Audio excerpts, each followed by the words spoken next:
So basically पहला जो हमारा पहला ही वीडियो है। तो मैं आपके लिए एक लेके आया हूँ इंडोगोंग टी कंपनी। तो आप सोचेंगे कि ये क्यों। तो फिलहाल जो टैरिफ का माहौल चल रहा है उसमें हमने फोकस देना चाहिए कि हम एक्सपोर्ट में क्या क्या प्रोडक्ट लेके जाते हैं। तो एक्सपोर्ट में हम बेसिकली एग्रीकल्चर सेक्टर में बहुत ज़्यादा है हम। तो मुझे लगता है कि ये इंडोकॉम जो टी कंपनी है, जो भी हो, एटलीस्ट थोड़ा गलत नाम हो रहा है, लेकिन जो भी हो, जो इंडोंग टी कंपनी जो है, तो आइए तो पहले इसकी हिस्ट्री जान लेते हैं। कंपनी का कारोबार हम जान लेते हैं। कंपनी के प्रमोटर्स की हिस्सेदारी क्या क्या है। तो हम देख लेंगे कि कंपनी के प्रमोटर है जो 2 साल से उनकी प्रमोटर, हाँ, 64 से अभी 50 पे आ गई है, लेकिन कंपनी के प्रमोटर्स की होल्डिंग ज़्यादातर अभी भी है। उसके बाद पब्लिक की होल्डिंग है 39.59। प्रमोटर की होल्डिंग है लगभग 50% से ज़्यादा, जो ऑदर्स में है 9.76। तो ओवरऑल कंपनी के मार्केट कैप है 19 करोड़ रुपीज। एंड कंपनी का जो बुक वैल्यू है वो लगभग 31 रुपीज के आसपास है। कंपनी का जो हाई है ऑल टाइम वो 35 रुपीज का है, और ऑल टाइम लो है 9.70। तो हमें इसमें ये देखना चाहिए कि ये ऑलरेडी लो के आसपास है। तो ज़्यादा से ज़्यादा ये और कितना जाएगा, 30% का हम भी ले सकते हैं इसमें। मतलब 10 में 30% मतलब ये 720 पे आ सकता है लगभग।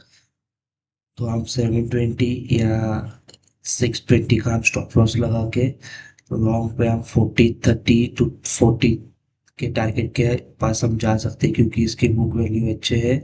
फिलहाल कंपनी टी कंपनी में 135 नंबर पे है।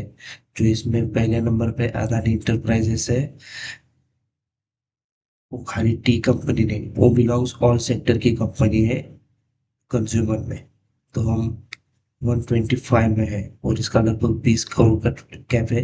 रिटर्न ऑन इन्वेस्टमेंट और ये हम जान लेंगे। तो रिटर्न ऑन इन्वेस्टमेंट 1.03% है, और पीबी इसका 0.33। नेट प्रॉफिट में कंपनी अभी भी 1040 करोड़ नेट प्रॉफिट पे है। तो मुझे लगता है कि ये स्टॉक बेहतरीन है। तो आई रिकमेंड करता हूँ कि आपके लिए कि ये स्टॉक में आप लॉन्ग ट्रेड के लिए आप जा सकते हो। फिलहाल 1 ईयर के लिए भी आप टारगेट रख सकते हो। और मेरे लिए, मुझसे तो ये लॉन्ग के लिए सबसे बेस्ट स्टॉक्स है टी कंपनी में, और भी है। तो बने रहे आगे की वीडियो में। Thank you. तो मैंने आपको ऐसा पूरी डिटेल दी है। अभी मैं आपको बताता हूँ कि I am not SEBI registered. तो आप ये स्टॉक लेते समय आप अपने एडवाइजरी ब्रोकर से आपकी सलाह ले लें, और फिर बाद में आप इसमें निवेश कीजिए। मैं एडवाइस सेबी रजिस्टर्ड नहीं हूँ।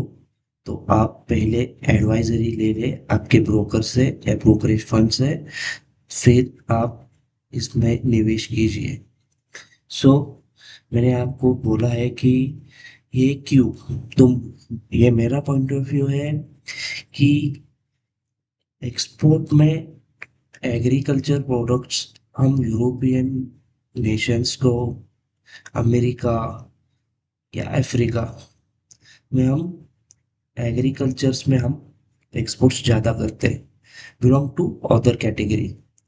तो एक्सपोर्ट्स में अभी हमने इस सेक्टर को क्यों चुना, आपको बताए हमको बताए कि कंज्यूमिंग कंट्रीज दुनिया में बहुत सारी है।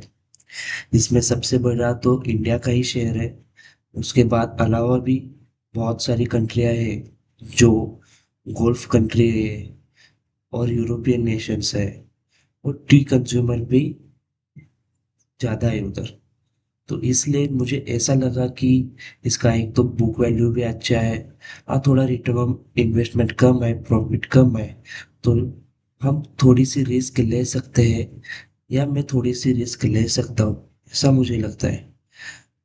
तो आपकी भी राय मुझे कमेंट सेक्शन में बताइए। Thank you.